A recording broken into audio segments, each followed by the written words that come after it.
Makanya Islam itu melatih. Qul falillahil hujjatul balighah. Misalnya begini ya, dulu kalau Gerwani atau PKI atau siapa sajalah, itu kalau melatih anak-anak TK, makanya seorang ulama harus punya kecakapan penjelasan ibanatul ahkam. Itu anak-anak kecil dilatih, anak-anak kamu terpejam, mintalah manisan sama Allah. Ya Allah, saya minta manisan, saya minta permen. Terus disuruh buka, dapat enggak anak-anak? Enggak dapat bu. Wah berarti Allah enggak ada. Sekarang minta sama bu guru. Bu guru kami minta permen dikasih. Berarti yang ada bu guru bukan Tuhan gitu. Akhirnya jadi gerakan ateisme.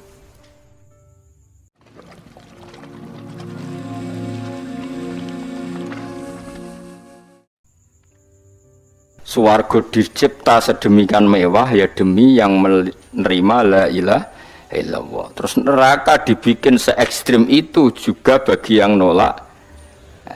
Kemudian dibikin daru pelatihan yaitu dunia ya, karena kalimat berarti kalimat itu luar biasa. Wa biha qamatis samawati wal ardu. Kalimat ini pulang menjadikan langit bumi berdiri. Lalu sekarang kita bisa ngomong, bisa berpikir, bisa nggak ada BPKB macam-macam. Itu karena kita sendiri apa karena kudratullah? Saya tanya. Karena kudratullah.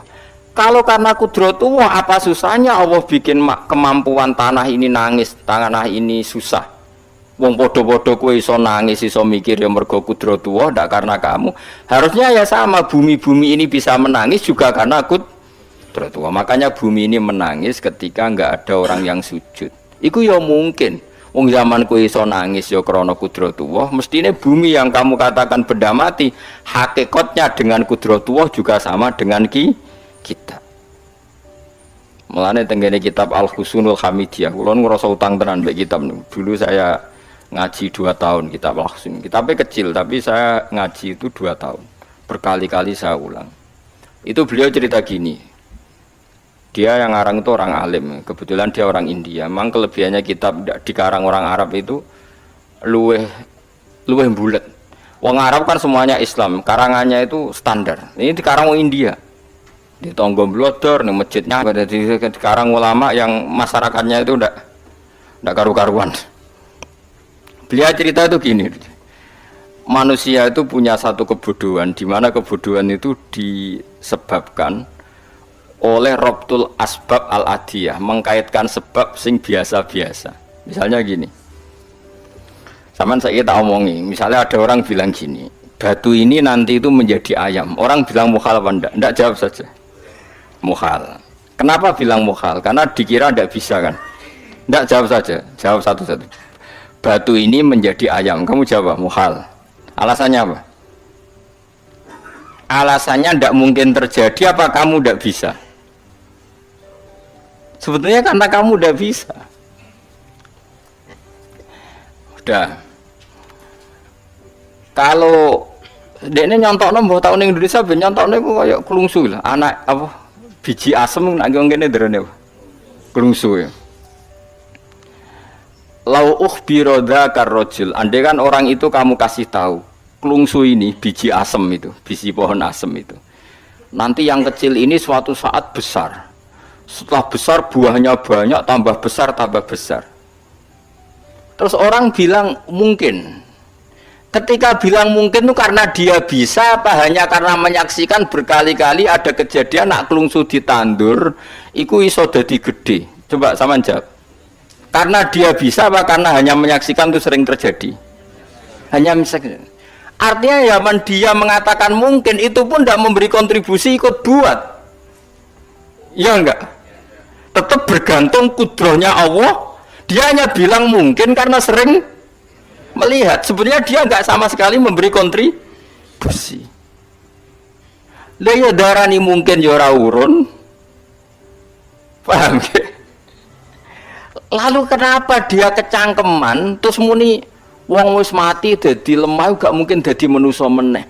Lho zaman dadi manusa sing wis ngene iki kok mani dene lara melok gawe. Terus muni mungkin mergo sering terjadi, sering roh, sering bersaksi. Berarti sebetulnya manusia itu pakai ukuran dia mampu tidak mampu apa pakai ukuran bersaksi melihat? Bersaksi. Nah ini kan problem kita sebagai manusia itu problem.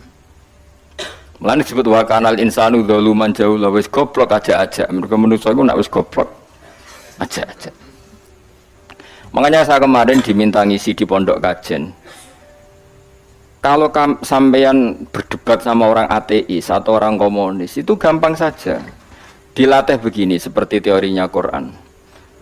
Ya nanti saya teruskan ini tak ulang lagi ya. Saya ulang lagi ya.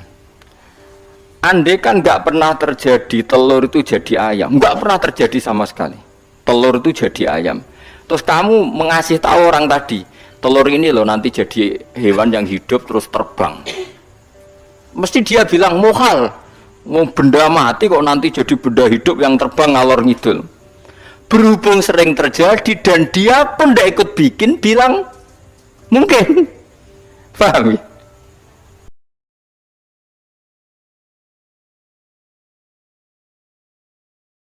Saya ulang lagi ya. Berarti dia bilang mungkin karena sering apa? Terjadi dan dia lihat. Andai kan pertama kali nggak ada telur sama sekali yang jadi ayam, terus pengalaman pertama di dunia belum pernah terjadi. Kamu kasih tahu telur ini nanti jadi ayam terus terbang. Orang ini bilang muhal ndak?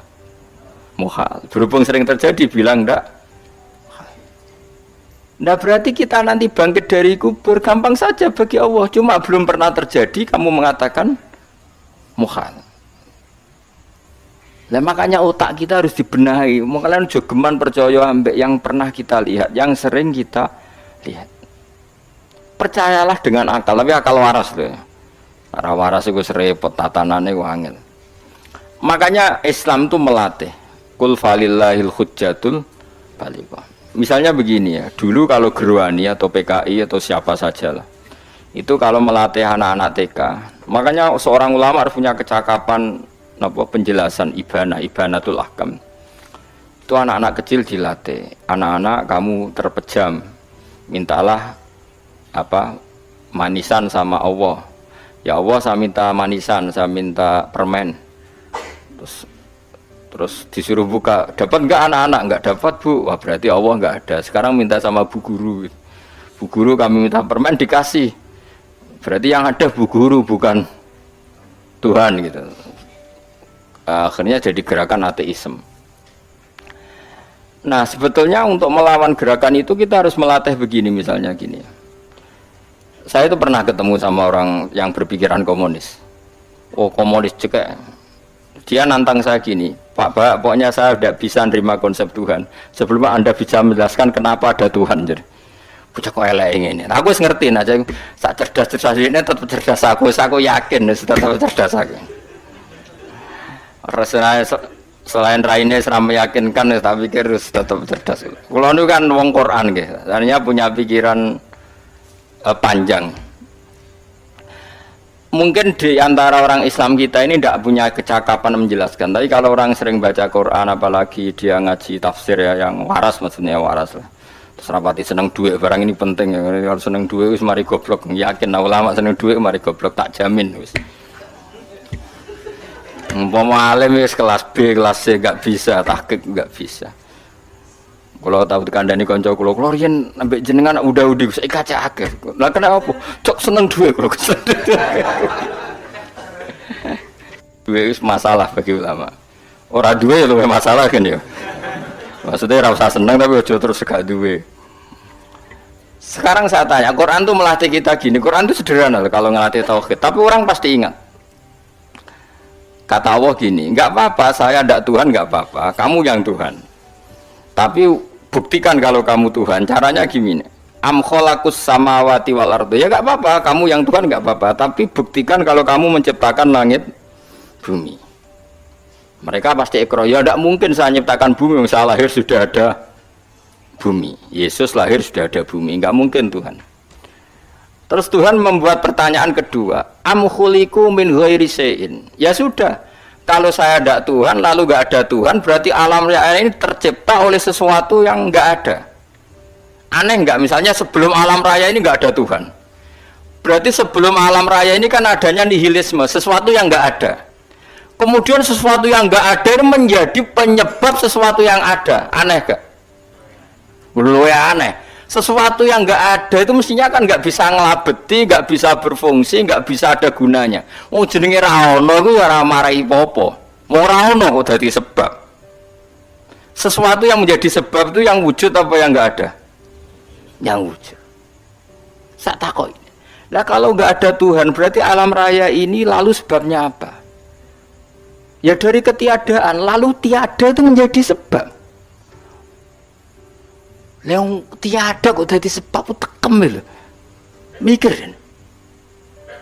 Di mana-mana yang sebab itu harus barang yang wujud, nggak boleh tiada kok jadi sebab. Ini kan jadi aneh, sesuatu yang tiada menyebabkan sesuatu yang ada.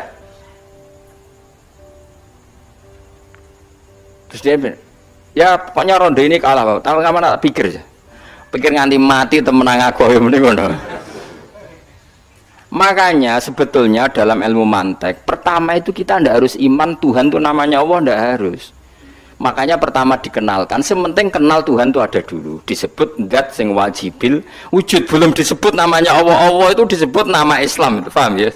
Saya ulang lagi, Allah disebut itu nama Islam. Tapi kalau penemuan akal hanya sampai kita ini butuh zat sing wajibil wujud, sing menjadi penyebab semua alam raya ini. Di bahasa Arab disebut musabbibul asbab. Belum menyebut Allah musabbibul asbab. Islam pun pertama Iqra turun ya gak nyebut Allah. Iqra bismi rabbikal ladzi khalaq, khalaqal insana min 'alaq. Iqra wa rabbuka. Tuhan itu siapa? Yang mencipta. Nah, yang mencipta ini oleh syariat Islam disebut Allah. Tapi dalam logika yang penting kue kenal si ono musabbibil asbab. Pastikan bahwa alam raya ini yang wujud pasti disebabkan sesuatu yang ada. Nggak boleh barang wujud kok diciptakan oleh sesuatu yang tidak ada. Yang gendeng ora barbar, barang ra ono mbok sifati al-khaliq. Sing gawe langit bumi apa? Pencipta. Penciptane apa? Sesuatu yang tidak ada. Kowe ikhlas diutek ngono kowe ikhlas ta ora? Gak kowe ikhlas ta ora diutek ngono kowe ikhlas ta. Kowe gelem dadi bodho ngene. Gelem kowe. Mboten. Nah, nikmat ngono jenenge nikmat batin. Mulane sing suwenang mbek kalimat la ilaha illallah.